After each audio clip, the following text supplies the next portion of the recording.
ለመሆኑ በዓለም ታሪክ ውስጥ ለፍቅሩ ሲል በህይወት እያለ በጡብና በሲሚንቶ ግድግዳ ውስጥ ታፍኖ እንዲቀበር የተፈረደበት ሰው እንዳለ ያውቃሉን? ዛሬ የምነግራችሁ ስለ ዙፋን ወይም ስለ ስልጣን አይደለም። ዛሬ የምነግራችሁ በታላቁ የህንድ ቤተ መንግስት ውስጥ ስለተቀበረችው ውብ ዳንሰኛና ለዓለም ትልቅ ትምህርት ስለሰጠው ዘግናኝ ፍጻሜ ነው። እስከ መጨረሻው ተከታተሉ። የቻናሌ ቤተሰቦች ዛሬም እንደተለመደው እጅግ በጣም ልዩና ልብ የሚሰብር የፍቅር ታሪክ ይዤላችሁ መጥቻለሁ። ቻናላችንን ሰብስክራይብ በማድረግ እስከ መጨረሻው ተከታተሉ። ታሪካችን የሚጀምረው በታላቁ የሞጋል ንጉሠ ነገሥት አክባር ቤተ መንግስት ውስጥ ነው። አክባር በመላው ህንድ ላይ የበላይነቱን የያዘው ጠንካራ ንጉሥ ነው። እርሱ በቤተ መንግስቱ ውበትና ጥንካሬው ይኮራ ነበር። በዚህ ቤተ መንግስት ውስጥ አንዲት ወጣት ነበረች። ስሟም አነርከሊ ይባላል። የስሟ ትርጉምም የሮም አበባ ማለት ነው። እሷ በዳንስና በውበት የታወቀች በቤተ መንግስቱ ግቢ ውስጥ የምታገለግል እንስት ነበረች። ድንቅ ችሎታዋና ውበቷ ሁሉንም ያስደንቅ ነበር። ግን አነርካሊን ያያት አንድ ሰው ብቻ አልነበረም። የንጉሱ ብቸኛው ወራሽ ልዑል ሳሊም። እርሱ ከልጅነቱ ጀምሮ በአነርካሊ ውበትና ስብዕና ተማርኮ ነበር።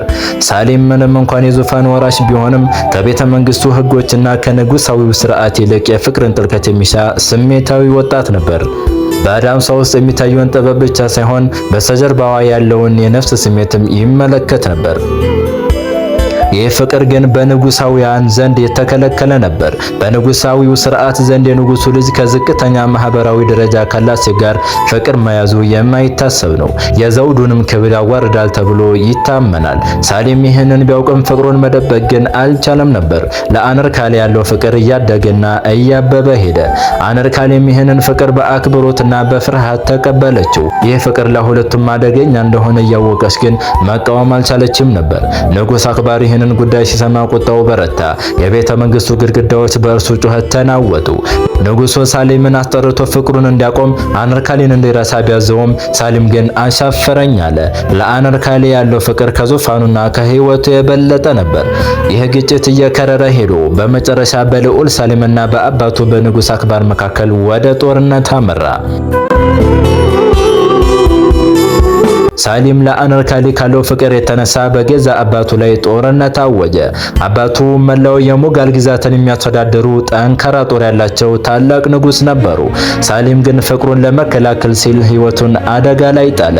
የንጉሱ ጦር ልዑል ሳሊምን በቀላሉ አሸነፈው። የሳሊም ጦር በንጉሱ ፊት በጣም ተዳክሞ ተሸነፈ። ሳሊምም ተይዞ በሰንሰለት ታሰረ። የንጉሱ ቁጣ አሁንም አልበረደም ነበር። ንጉሱ ለልጁ ሁለት ምርጫዎችን አቀረበለት። ይህ ምርጫ ግን ልብ የሚሰብርና አስከፊ ነበር። ሳሊም የሞጋልን ክብር አዋርደሃል። አሁን የመጨረሻ ምርጫ አለ። ወይ አነርካሊን አሳልፈህ ሰጥተህ ወደ ዙፋንህ ትመለሳለህ ወይም ደግሞ የሞት ቅጣትን ትቀበላለህ በማለት ምርጫውን አቀረቡለት። ሳሊም ለአፍታም ቢሆን አላቅማማም ነበር። አባት ሆይ ሲል ድምፁ እየተንቀጠቀጠ ቀጠለ። ያለ አነርካሊ የሚኖር ህይወት ከሞት የከፋ ነው። እኔ ሞትን እመርጣለሁ ሲል ድንቅ የሆነ ንግግርን ተናገረ። ይህን ንግግር በአቅራቢያው ስትሰማ የነበረችው አነርካሊ ግን መቋቋም አልቻለችም። የምትወደው ልዑልና የሀገሪቱ ተስፋ የሆነው ወጣት በሷ ምክንያት ሲሞት ማየት አልፈለገችም። አነርካሊ ንጉሱ ፊት ተንበርክካ ተማጸነች። ለሳሊም ህይወት ሲባል እሷ ራሷን መስዋዕት ለማድረግ ወሰነች። ለንጉሱም እንዲህ አለች፣ እባክዎ ልዑሉን ይተውትና እኔን ይግደሉኝ። የእርሱ ህይወት ለዚች ሀገር በጣም ያስፈልጋታል ስትል ተናገረች። ንጉሥ አክባር በአነርካሊ ድፍረትና መስዋዕትነት ቢደነቁም የንጉሳዊው ህግ ግን መፈጸም ነበረበት። የወሰደው የቅጣት እርምጃ ግን በሰው ልጅ ታሪክ ውስጥ እጅግ በጣም ዘግናኝና ሰቅጣጭ ነበር። አነርካሊ እንድትሰቀል ወይም አንገቷ እንዲቀላ አላዘዙም። ይልቁንም በህይወት እያለች ግድግዳ ውስጥ እንድትቀበር አዘዙ።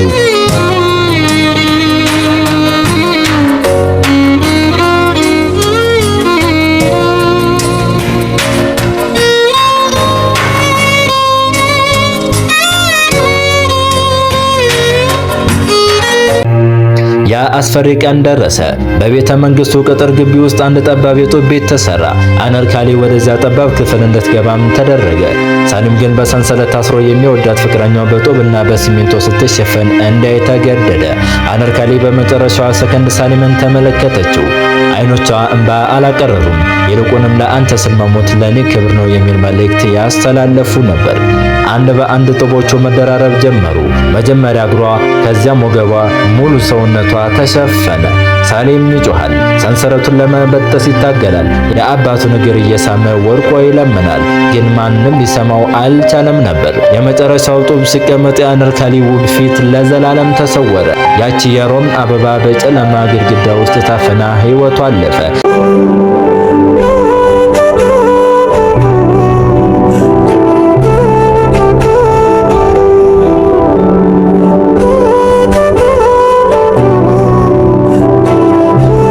ዓመታት አለፉ። ንጉስ አክባርም ሞተ።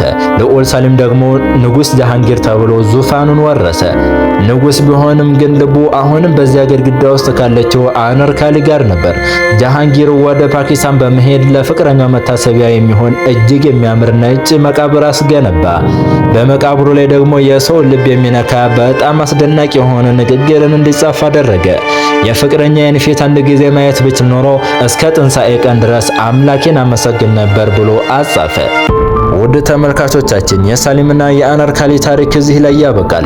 ይህ ታሪክ የሚያስተምረን ፍቅር አንዳንድ ጊዜ ከስልጣን ከዘውድና ከሞት በላይ ጠንካራ መሆኑን ነው። አነርካሊ የሞተችው ለፍቅሯ ሲሆን ሳሊም ደግሞ የኖረው በዚያ ፍቅር ትዝታ ውስጥ ነው። ንጉስ አክባር ያደረገው ትክክል ነው ብላችሁ ታስባላችሁ? ሐሳባችሁን በኮሜንት አጋሩኝ። ለዛሬው ያዘጋጀሁላችሁ ታሪክ ይህንን ይመስላል። ቪዲዮውን ከወደዳችሁት ላይክና ሼር ማድረጋችሁን እንዳትረሱ። በቀጣይ ሌላ ታሪክ ይዤላችሁ እስከምመጣ ድረስ ቸር ሰንብቱ።